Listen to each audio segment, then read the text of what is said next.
What's going on, everybody, and welcome to Drew and Chase Side by Side. I'm your host, Drew, And I'm Chase.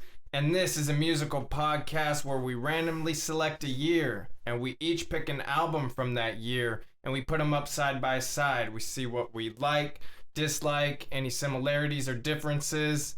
And Chase, why don't you get us into... All right, so the year we picked was 1994, and the first album is the debut by Nas, which is Illmatic, which was released 4/19/1994.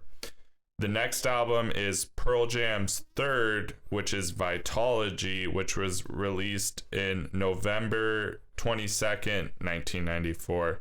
So let's start with Nas. All right, let's get into this. So, like Chase just mentioned, this was Nas's debut album, Illmatic, and wow, you can really hear the influence this album has had throughout hip hop kind of since. The intro, I wasn't kind of really a big fan of the Genesis, but it kind of was setting the tone and the vibe of what the album was kind of gonna feel like. It was just kind of, setting that imagery of what's to kind of come. But I did really like New York State of Mind. Yeah, it's relentless. It's Yeah. just rap, just like he's just coming after you. Like, Just good imagery, storytelling, paints a good picture of what's going on kind of in the city where he's from. And like you just said, it's just straight hip hop, just straight rap.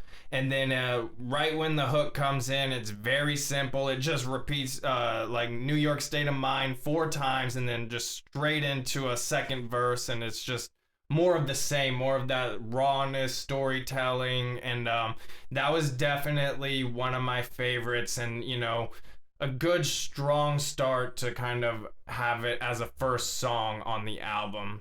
yeah, I really like the one of the first lines where he says like straight out of the dungeons of rap, because that's kind of how it feels. It's like, Yeah. he's like just been in there trying to perfect his whatever. He's just been working hard, like slaving away where the sun don't shine kind of thing, just like down in the dark nitty gritty parts of like New York or whatever. And just like, I know he's from that Queensbridge cruise area, yeah. sound, and it just, I mean, the beats on that song, everything, it's so like New York, and Yeah. that dirty kind of gritty vibe to it for sure. And then even some of the things he says are still relevant today in that initial song. I think he's talking about, race relations and, things like that. So, yeah, it was a really strong start to be a first song on the album. And like you said, straight from the dungeons, from my understanding, some of this album was kind of recorded as early as 92, him just kind of working at it, perfecting his craft, like you were saying, and then kind of formulating this well-rounded album, I would say. And then it goes into another strong song, Life's a Bitch. And again, you can just hear the influence that this song in particular had on Eminem. Like, this... when AZ flows, it reminded me of that early Infinite Eminem flow. And that's what stood out to me. And that just shows how strong this was. And I was reading up on a little bit of it. It's debated that first verse could be one of the best verses in hip hop history, just with how smooth it was and how prolific it kind of was. And Nas comes in with the second verse and has a really strong verse as well. And, it was kind of that back and forth thing. But I thought it was a really strong song. And then it had such a good kind of smooth trumpet outro that I really liked. Yeah, and that's what's interesting is, yeah, like you said before, the influence this album's had is seen like so many generations now that like I didn't even realize that kind of and I don't think maybe they created that phrase, life's a bitch, like, Yeah. but like we've heard it so many times, and like I remember saying that in high school and stuff, like life's a bitch and then you die, like, Yeah. and I didn't know where it came from. I didn't know it was coming from Nas on this album or whatever. Yeah. So yeah, you can just totally see the impact that this one single album's had on not just hip hop, but like society in general. Like a lot of these, like another one time for your mind, like that's another phrase like I remember always hearing in high school. Yeah.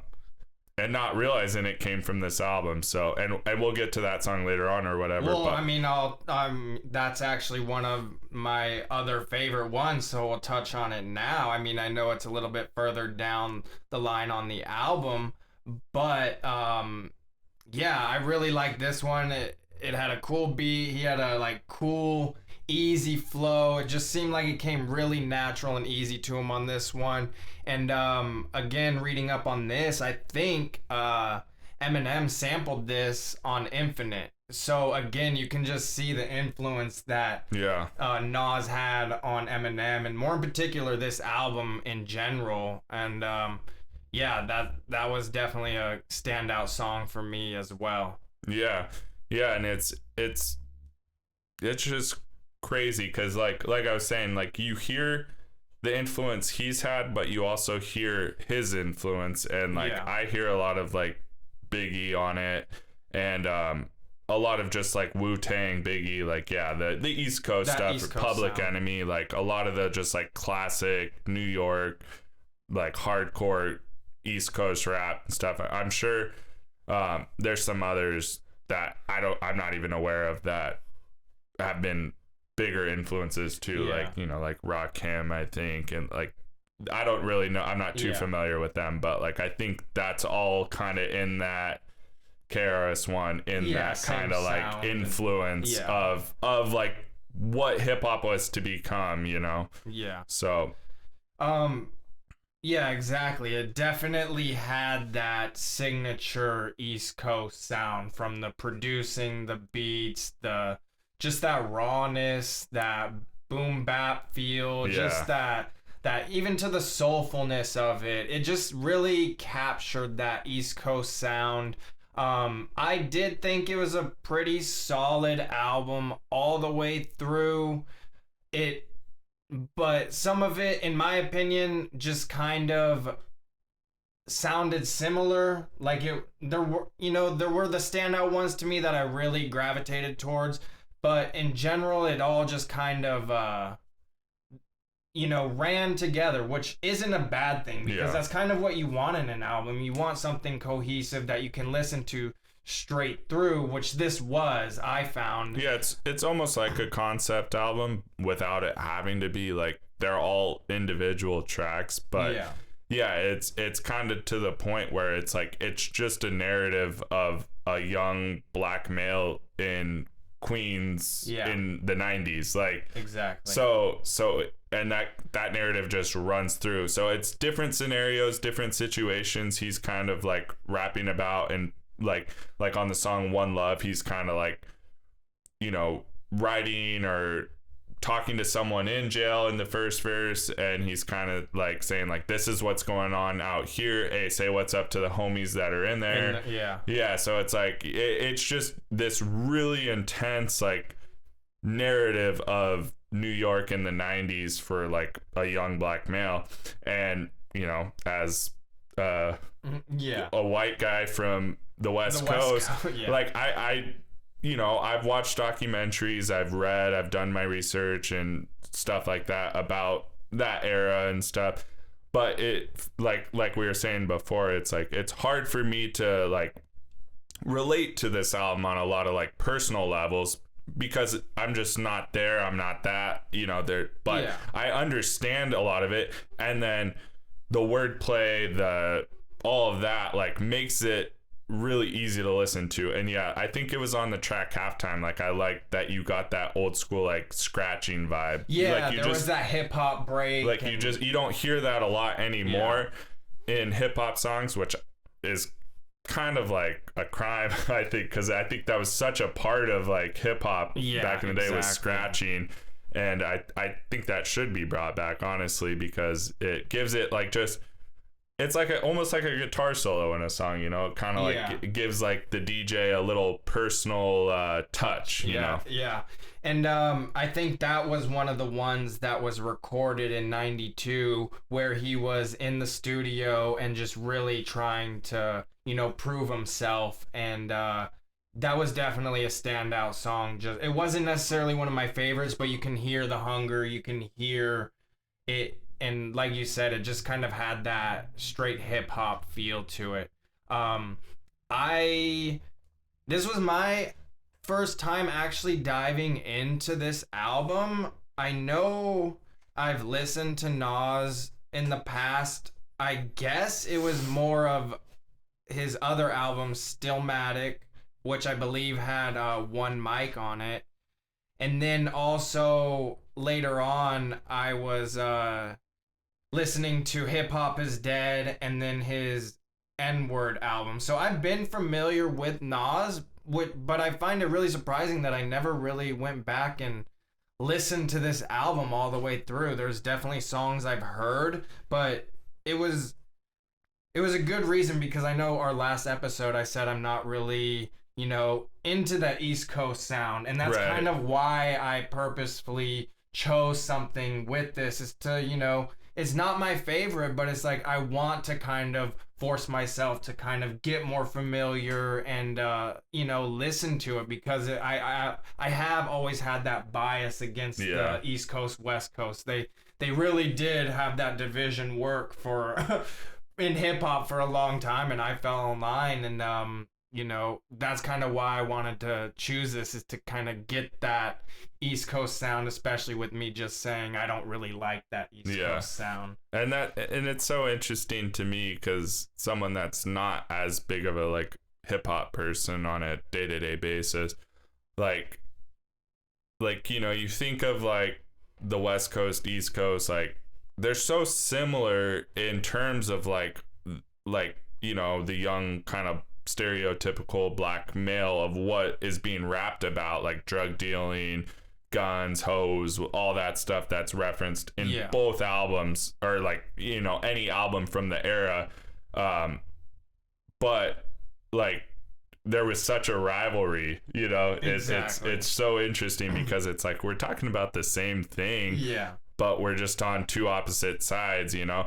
And like, you hear it, like, you know, obviously like production and different things you can hear. Like West Coast definitely has more of like a, I don't even know how to describe it, but just they both have their own sound, but like the content of what they're saying is still the same. Similar, and that's what just always is kind of like confused me. But that's not just hip hop, that's, you know, punk music's had a big division between, you know, East Coast, West Coast, like hardcore and stuff like that. It's, you know, it's always been a thing for sure. So it's just interesting, because like I said, I never listened to Nas before, or heard this album. I've heard of it. I've you know, heard it referenced and heard the impact and the influence it's had.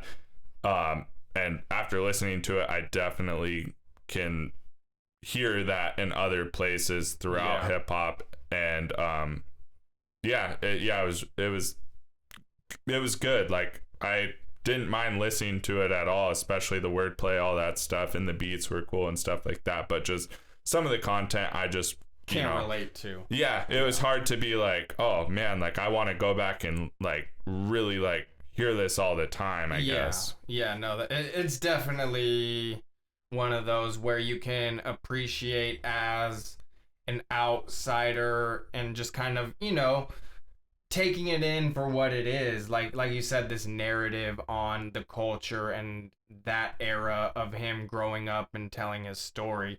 But yeah, us being, you know, white guys from the West Coast, we can't really necessarily put ourselves in that scenario or Right. anything. But yeah, so I've actually seen Nas in San Bernardino. It was in 2012. He was doing the Rock the Bells festival. And so that's just my little personal thing. I actually have seen him. He did put on a good performance. It was a festival, so it's always going to be kind of a festival performance. But yeah, he's still doing it. Still, he was still out there. And it was cool to, finally be able to go back and actually do a deep dive into his debut album, which I, again, couldn't believe that I haven't done yet. But yeah, it was like I said, a good, solid album all the way through, and it was very cohesive. So that is my thoughts on that. Yeah, definitely. Yeah. All right, I guess we'll jump over to Pearl Jam's Vitalogy, which, yeah, this is the third album by them. And just quick little intro. I mean, this is an album I, kind of grew up, remember it always being on. Like, I remember the CD in my dad's car and always, like, seeing it and hearing it as background. But I never really, like, dove into it when I got older. Like, I just always remember it like being on. Yeah, like I've listened to a lot of other Pearl Jam albums, the first one, and then I think the one after this I like quite a bit. But this one, yeah, like there's a couple big hits on it, but other than that, like I hadn't really like dug too far into it to like check out the content and stuff. And just like a little background research on it, it kind of came out of like a chaotic time for the band. Like they were finally getting like that big mainstream success, and it was their third album, and they weren't really sure where they were going. And Eddie Vedder's kind of like has that like punk ethos to him in a way, and not in the way like Kurt Cobain Nirvana, like it wasn't like as hard on the sleeve kind of thing, but like they've spoken out a lot, and I think you hear it more in live concerts. Like they're very vocal about like activism and stuff like that. Yeah. But like you can kind of hear little glimpses of it on this album. Like they're kind of like reflecting on their mainstream success and what it means to them, and then projecting it back out, which is cool. But it kind of, I don't know, this album's kind of interesting for me. It was very interesting to me too. I'm not sure if it was the album itself or just being kind of distracted with everything else going on across the world and in the country and stuff. But I found this album a little hard to kind of get into. The 2-3 times I listened to it, it was just a struggle. And like you said, I always kind of remember it being on Drives to Vegas just all the time with Dad, because this is one of his all-time favorite bands for sure. Yeah. And it was just listening to it now. It was just funny because right before you came, I was listening to it as you showed up and stuff, and then he said, "Oh, is this your homework?" I was like, "Yeah." And he was like, "Oh, you haven't heard it enough before in your life?" I was like, "I have, but not enough to do a deep dive and talk about it." But yeah, it was really tough for me to kind of get into, and especially more the upbeat songs. I wasn't really kind of a fan of. I guess I'm more familiar with him with that more slowed down, somber feel, like with Nothing Man, Better Man. Yeah. I did really like Corduroy. I thought that was a good song. I liked kind of what you were talking about. I actually looked into this one a little bit, where he saw someone selling a corduroy vest kind of with his likeness advertised as Eddie Vedder style corduroy vest, selling for like $500 or something. And that just made him really mad, because it's like, you're gonna make money off of his likeness. And that's kind of what that whole song kind of stemmed from, and that's kind of what you were talking about.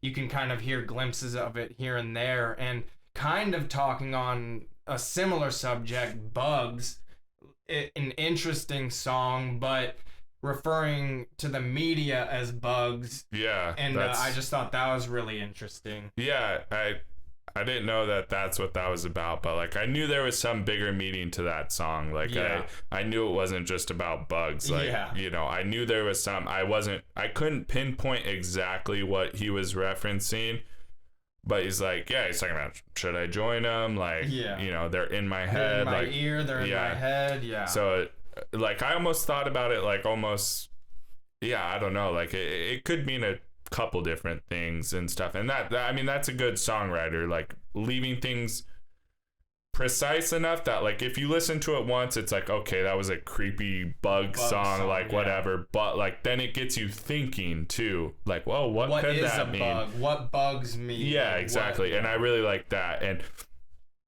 like the accordion, I mean that's a weird track because it's just accordion and it sounds like you're in this like dirty hotel apartment kind of room and stuff, but that I guess that's the thing with this album is it doesn't really have a cohesive sound, and that's what makes it kind of like you're on this like weird roller coaster trajectory of like ups and downs, ballads, rockers, like so it's just kind of, and like, you know, I like punk, rockers, like all that stuff, and then like I love ballads and like, you know, great songwriting and all that, but like then there's like the weird instrumentals and like kind of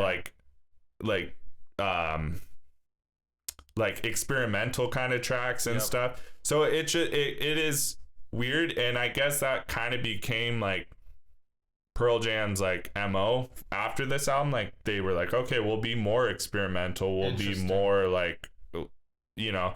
So I think them still being early on and trying to figure out that identity of themselves, like it kind of like shows the faults and the weaknesses in this album, but that's not to say there aren't great songs on it. You know, like Not For You, that was another good one on the album where it was like he's talking about kind of the same thing of like either like record people or like ticket. I think he was talking about the Ticketmaster situation. And like it's just like you're waiting for it and it's building, and like he finally just like kind of lays in, and he's just like, no, you know, this isn't for you, this is like my art, this is what I do, this is what I love, like, you know, like you can't take that from me, you can't just try and take this and turn it around and sell it just for profit just because, like, you know. So like you can hear the frustration and it builds, and I like that track a lot. And the one before that, Spin the Black Circle, you know, that's obviously like an interesting song about like his love for vinyl, but he makes so many drug alluding references, you know, talking about like steady hand, a needle, like coming out of a brown bag, like all these like references to drugs, and like again, good songwriting because it's that double entendre of like I'm talking about one thing, but I'm kind of making it sound like this as well, you know. I said, is he just talking about an album? Like, you know, that's like all I really wrote about it, because it's like, that was a very interesting one where it seemed like he was talking about an album, but again, like you said, there's so many kind of what could be drug references in it. And then the other thing too on this album, there's a couple references to like Satan and weird. Like I think, who knows, but he's like a couple times throughout the album he's talking about like I guess that's the price of success, you know. It's like, you know, like in Tremor Christ, he mentions the line like, ransom paid the devil his whispers pleasing words.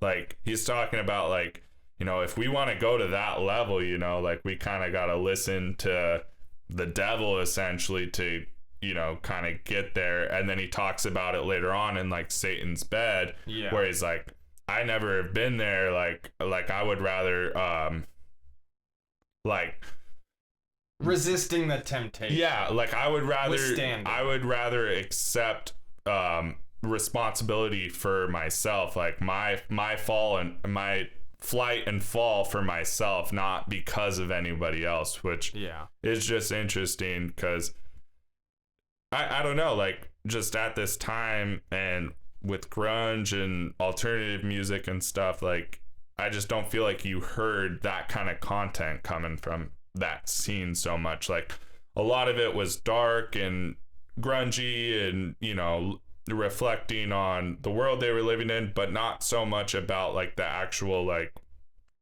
commercial side of things. The shadiness of the industry. Yeah, exactly. Yeah. Yeah, they've been very outspoken, you know, throughout, you know, their entire kind of career. That's been a very big battle with, you know, especially Eddie Vedder himself, you know. Yeah. And then, yeah, obviously, Nothing Man. That's probably my favorite song. I remember it from when I was a very little kid, and I still, like, love it today. It's probably one of my favorite Pearl Jam tracks. Like, it's just, I don't know. And it's a ballad. It's a slow one. And then, I mean, it coincides with Better Man. Yeah. I mean, I almost wish they would kind of go back to back, but it's spaced out on the album. But yeah, those two are really, you know, standouts to me. Just again, reminiscing about the past and hearing this album, those are the two that I kind of remember the most for sure. Yeah.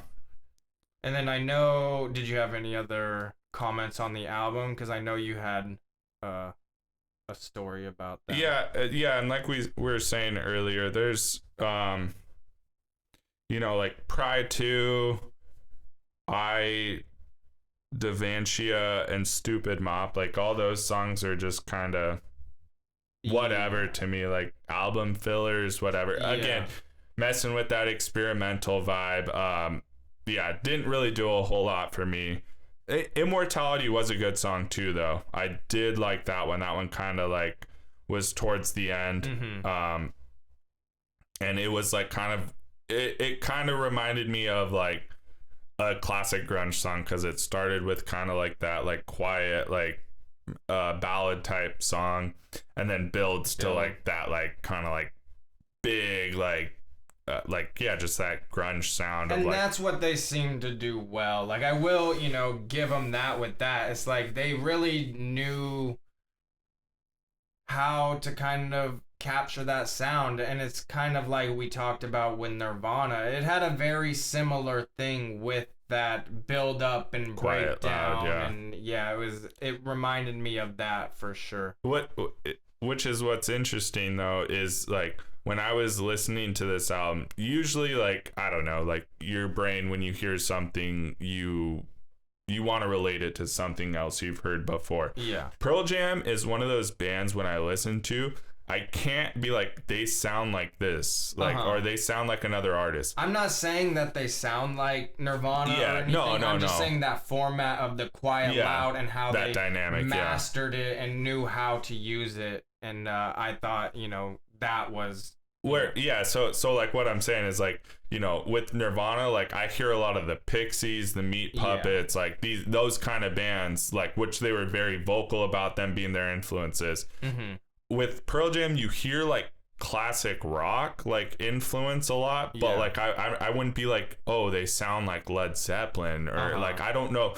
I guess maybe like Neil Young would be the closest thing I hear them sounding like, but that's even kind of a stretch to me. Like, gotcha. So it's just interesting because, like, you know, I listen to a ton of music and usually it's like, oh, this band sounds like this band. Like I can hear it pretty quick. But with any time I listen to Pearl Jam, any song, if I haven't heard it before, I'm always like, it's unique. Yeah, it's kind of unique, and which is cool. Like, you don't get that. But sometimes it's hard to wrap your head around as well. Yeah, because it's so unique. Yeah, and it's a little like out there and abstract. It's like some of these songs didn't stick to any real formula or real format of, you know, what we typically think of a song. It's like, I remember one of the songs, I can't remember it right off the top of my head, but it was like a verse, chorus, verse, like it was like all over the place, Yeah. bridge, and then another chorus, and you know, it wasn't a very formulaic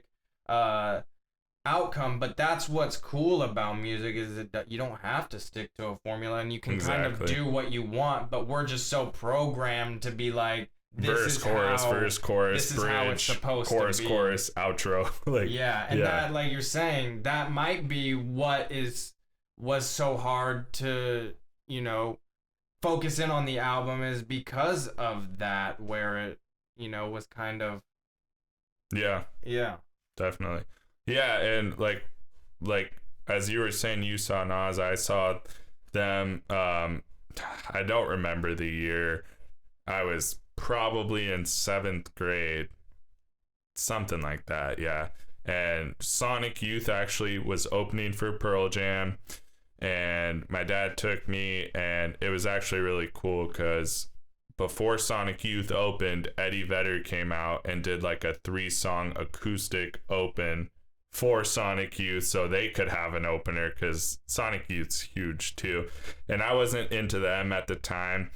And yeah, it was just a really cool show. I just remember like being so young and just like not really like, you know, grasping like how powerful music really was gonna be for me, and like how much of that influence, but just being like in the moment there, and just like it wasn't my first concert, but it was one of those first couple that like you're just like, you just feel so small but part of something bigger. And I just remember that feeling, and it's kind of always stuck with me, because and then that carried over into like punk shows where it was significantly less people, but you're still all there for the music, you're there for that community, and you're there for what an artist has to say. And I just, I always remember that and like that feeling.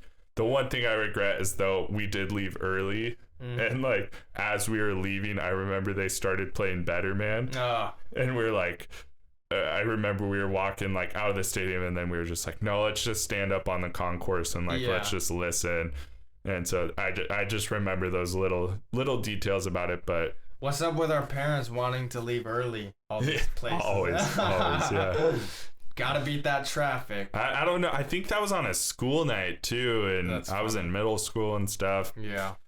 And I should have probably just taken the next day off, but hey. Yeah, it is what it is, right? Yep.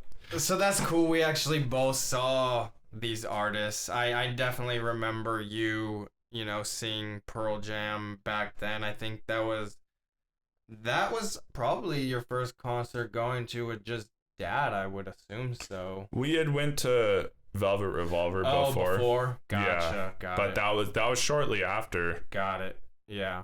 And then I almost forgot that I saw Nas, but then I was like, oh no, I did see him at Rock the Bells. I've seen so many legends, and I've seen almost everybody I want to see in concert just due to going to all of these. So I remember that it was in San Bernardino, and that's pretty cool that we actually both saw these. So that, I think, is gonna do it. Yeah, honestly, I don't think there's much to compare the albums to. Like I don't think like I was listening to either of them and like, oh yeah, that's kind of similar. No, I mean, maybe if I did a little more research, there might be some weird coincidences about things, like, but I don't think so. Yeah, I think they both just kind of need to stand alone for what they are. Yeah, and this time going on right now has been kind of really distracting too. So to be able to go and actually dive into, you know, see if there's any of these weird connections is